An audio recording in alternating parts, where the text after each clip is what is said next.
Shalom. How are you, King?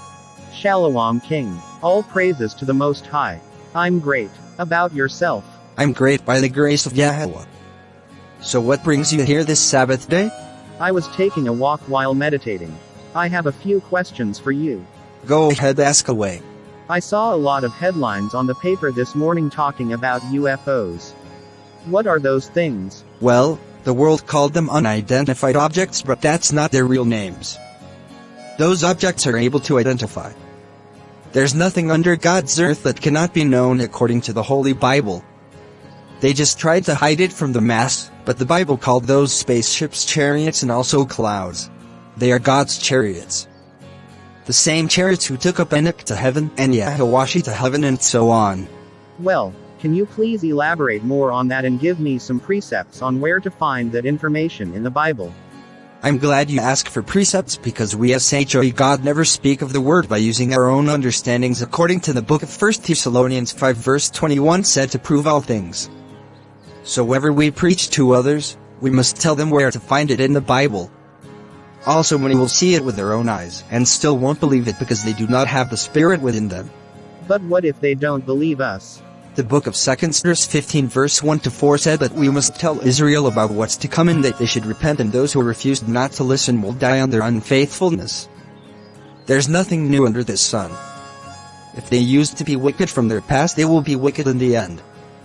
We shouldn't care about whoever refused to listen to the word as long as we tell them to repent. They will not have any excuses upon their day of destruction. I understand, sir. People believed what they've been told on TV and see in movies, but when you see that movie called Independence Day, it shows the chariots, but they portrayed the being inside as aliens to deceive us, but that's not what they are for real. Those chariots are the chariots of the Most High, and they can never ever be destroyed by anything. So all those UFOs are the chariots of God. Wow. Are there any other places in the Bible describing those chariots? Most certainly. If you look in the book of Ezekiel 10 verse 6-12, they described as a wheel within a wheel.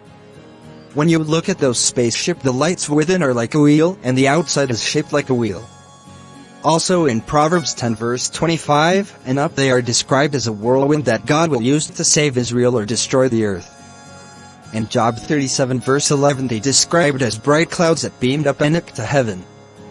Also in Job 37 verse 9-12 they are described as whirlwind and bright clouds set up for deliverance and destruction. So you see, we must pray for discernment so we can have an understanding of what's going on. All eyes shall see him when the sky cracks open, because the sky will be full with chariots all over the earth, and that's when the Most High will pour out his wrath upon this earth. Wow, I never knew that. Now I want to hear more. When you read the book of 2 Maccabees 5 verse 2, the people saw angels in the sky doing drills and they could not understand what was going and hoped that it was for a good cause. The same way you see military preparing and training for wars, the Most High has his army too preparing for wars, and no one will ever be able to defeat them. You see? I will tell you this and make sure you understand exactly what I'm about to say. Okay, no problem, sir.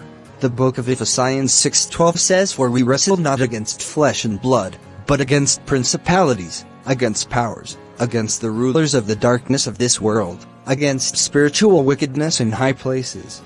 What's that mean? Everything on this earth are being controlled by the wickeds according to God's plan to fulfill his prophecies. In the book of Job chapter 9 verse 24, those wicked people are the ones that are behind the scenes. The elites who control this earth. We are fighting with witchcrafts and demons in high places. They are doing everything in their powers to prove to us that there's no God. They are using the media to fool us by distracting us with trends and TV shows that creates an open door for us to accept sins, and they make every evil thing looks good. We as followers of Christ must open our eyes and continue to pray for more faith and mercy and follow those commandments no matter what's to come if we want to make it to this kingdom. Many will fall out of the truth. They will continue to sin without realizing that it's wrong in the eyes of the Most High. They will live their lives as if it is their last days on earth until everything gets shut down and the door to salvation is closed. The Most High never changed, and those who refuse to repent and follow him will be destroyed. Is that why my friends refused to talk to me when I told them that I want nothing that has to do with the world? Because they stopped calling me afterward and they never invite me to their places to hang out anymore. Well, I'm afraid to say so, but absolutely yes. You will lose many friends when you really deceive to focus on this word. Wife, kids, friends, your job, etc. Let them go, because the kingdom is way better than all of them. Those who refuse to listen are those who are living in sins. They do not want to stop doing what God doesn't want them to do. They know it deeply and they planned not to stop because they were wickeds from the past. Our job is to continue serving God no matter what and stop being deceiving through the media.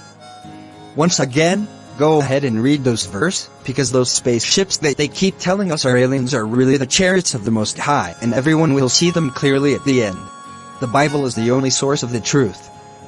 Humans always try to tell us that it's a white man's book, and that's a lie.